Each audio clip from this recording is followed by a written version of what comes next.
almost at 10,000 is blowing my mind. It was a very dramatic ending to the life of my search. This is the 90s, so tank tops became really popular.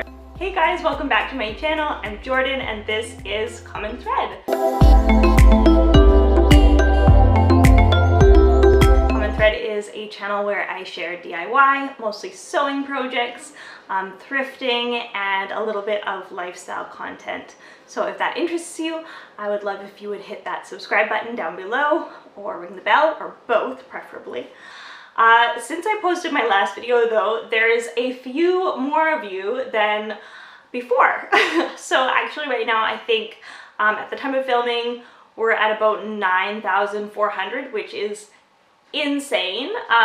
That's a lot of people. So I wanted to just do a little introduction to myself, which isn't something that I've ever done on this channel before. My name is Jordan. I am in my early 30s and I am a mom of 3 kiddos. So I have a 7-year-old son, a 5-year-old daughter, and then a 2-year-old son. I'm quite passionate about sewing and maintaining a sustainable wardrobe, and a lot of that for me comes from thrifting as well as sewing and altering clothing, mending, that kind of thing. And recently in August, I guess, we found out that we're actually expecting a 4th child. My body doesn't love being pregnant, so I was very sick and really tired all through the first trimester. I just haven't done a lot of sewing actually in general, or a lot of crafting or creative things.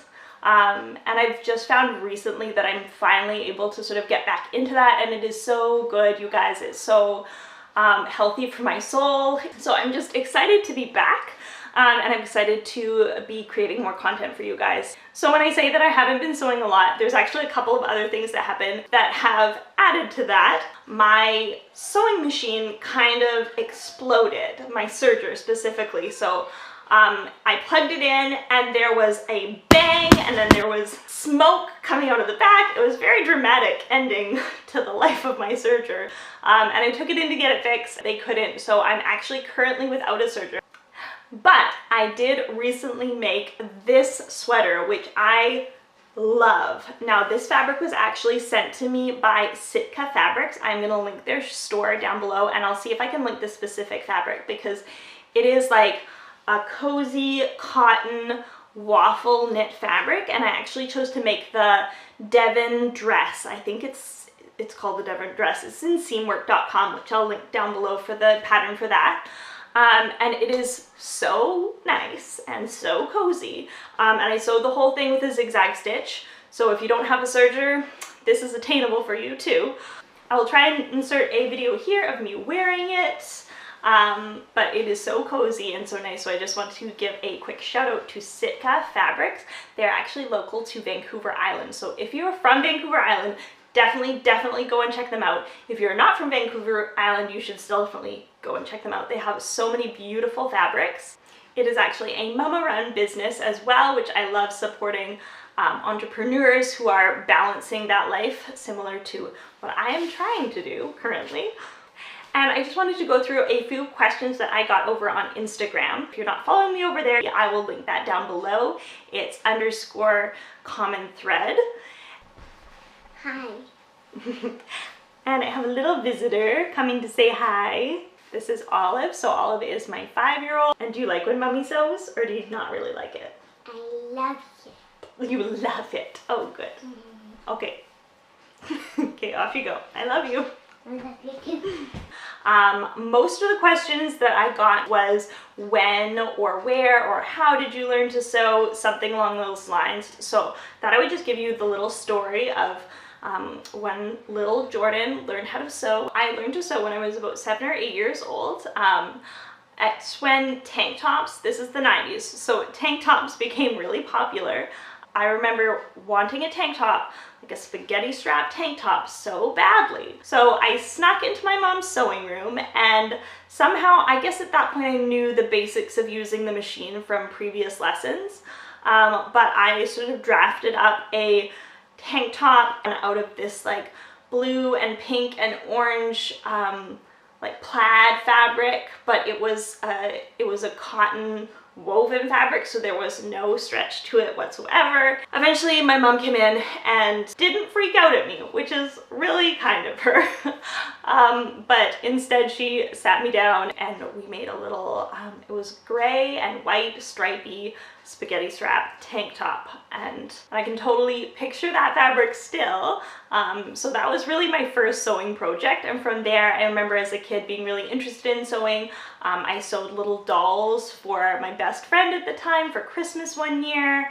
I remember my mom would let us stitch around the outsides of her tea towels with embroidery floss. Just those little things. I feel like I learned pretty young the basics of sewing, but then I really took a long hiatus from sewing. It wasn't really something that I did a lot of in my teens, and then I didn't really get back into sewing until after I was married in 2011. At that point, sort of blogs were becoming a thing, and I got inspired that I really wanted to pursue fashion design and having my own line of clothing that I had made myself. Life kind of got in the way. I became pregnant with my son. I was very sick at the time. We were looking for a house, so we were sort of living at various people's houses and house sitting. We bought our home and had our son. But at that point, then I realized that it was a little bit hard to be a single income family. And so I started looking at ways that I could possibly make a side income, and realized I'd like to sort of do some more sewing stuff. So I tried a bunch of different sort of sewing businesses. I used to have a little shop called Cotton Fox, and I would sew dolls, and then I was sewing bunnies and bloomers and headbands and things like that, and eventually started working for another company doing sewing for them.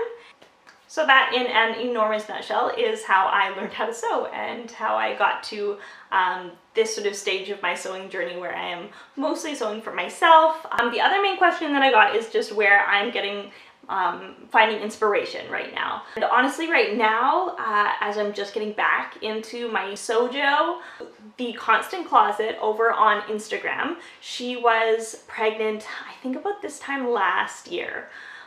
So I've actually been going back in her feed and looking at a lot of her outfits, but I really like being able to see someone who has a similar body type and then also a similar style to me wearing maternity clothes, because I do find like maternity clothes are always boring.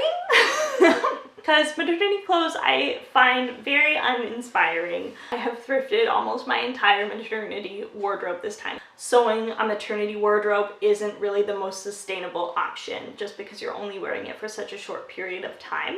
So I'm mostly trying to thrift pieces, and I actually have managed to, thrift almost my entire wardrobe. If you'd like to see a video on that, let me know, because that would kind of be a fun, like, thrifted maternity wardrobe video, something. And also Delilah, over on her channel, she has really great style. So I find if I'm ever watching her videos, or if she's done like a thrifting fashion video or something, I'll definitely watch it, because I really like her style, and her aesthetic is really super nice. Definitely really inspired by her style. And then the last thing is less about like clothes and just more like aesthetic and creative inspiration, is Lori Pemberton. I will link her Instagram down below. She's an artist, and her paintings just give me all the feelings, and they often have really beautiful textiles in a lot of her paintings, and I love them, and I always feel inspired looking at them, and you'll understand when you go and check out her feed. Other than that, it's honestly been my kids, especially my son, is really interested in creative things. So today we were weaving, yesterday we were making clove oranges, and I do find like leaning into his creativity really helps me to pursue my own creativity as well, and just taking that time, like when the kids are drawing, to sit down and draw with them instead of using that time to like wash dishes or whatever. I'm finding that that really is helping my sort of fill my creative needs as a human. If you would like a video on fostering creativity in your kids, I would love to do something like that. It is something I'm really passionate about. And I feel like it is something that is a big part of our home life and our homeschool. So if you would be interested in something like that, just leave a comment down below. So this video has already gone on substantially longer than I was expecting it to, but I hope it was interesting for you. And if you'd like to see more chit-chatty videos like this, I would be happy to sit and talk to you guys for excessive amounts of time about myself. I will be having another video coming up in a couple of days here. Hopefully two, a tutorial, and then also a handmade gift guide of simple things that you can sew between now and Christmas, because I know we've only got like a couple weeks here. Really simple things and quick things that you can sew for people that they'll actually want. So thanks again for watching. Thank you so much for subscribing. Again, almost at 10,000 is blowing my mind. I'm hoping to get to 10,000 by Christmas, but we'll see. But thank you so much for being here and subscribing, and I will talk to you guys later. Thanks, bye.